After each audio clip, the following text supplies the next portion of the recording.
కూటమి ప్రభుత్వం ఏర్పడి ఏడాది పూర్తయిన సందర్భంగా ఎమ్మెల్యే జ్యోతుల నెహ్రూ ఆధ్వర్యంలో జగ్గంపేట నియోజకవర్గంలో విజయోత్సవ ర్యాలీ నిర్వహించారు.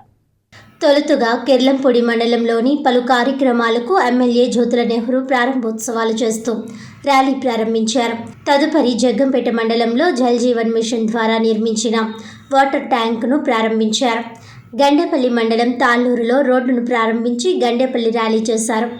ఈ ర్యాలీలో టీడీపీ కాకినాడ జిల్లా అధ్యక్షుడు జ్యోతుల నవీన్, 3 మండలాల ప్రజాప్రతినిధులు, టీడీపీ నాయకులు, కార్యకర్తలు పాల్గొన్నారు.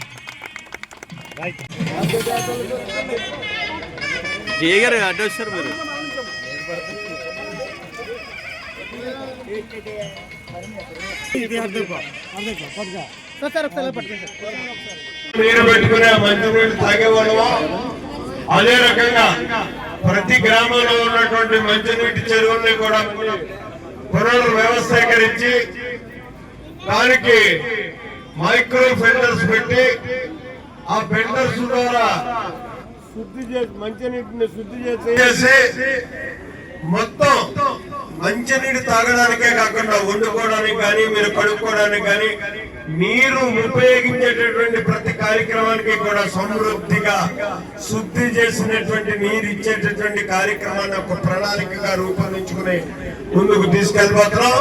దాన్ని మొట్టమొదటిగా మనం జగ్గంపేట గ్రామంలోనే ఇప్పటికే ఒక మైక్రో ఫిల్టర్ ఏర్పాటు చేయడం జరిగింది. దురదృష్టం గత ప్రభుత్వంలో దాన్ని పనిచేయకుండా పడుకోబెట్టారు. మళ్ళీ దాన్ని పునర్వ్యవస్థీకరిస్తాం. అదైతే సరిపోదు, ఇంకా ట్యాంకు కూడా సుమారు 1,50,000 లీటర్లు సరిపడేటువంటి ట్యాంక్ ని నిర్మాణం చేయించి మన పాత ట్యాంక్ ఏదైతే పడుకుంటామో అక్కడే ఈ ట్యాంక్ నిర్మాణం చేయిస్తాం. నిర్మాణం చేయించి మైక్రో ఫిల్టర్స్ కూడా దానికి సరిపడేటువంటి కెపాసిటీలో పెట్టి మొత్తం సమృద్ధిగా జగ్గంపేట పంచాయతీ గ్రామ వాసులందరికీ కూడా సమృద్ధమైనటువంటి నీటిని, ఇంక్లూడింగ్ స్నానం చేయడానికి కూడా పరిశుద్ధి పరిచినటువంటి నీటిని ఇచ్చేటటువంటి కార్యక్రమాన్ని తీసుకుంటాం.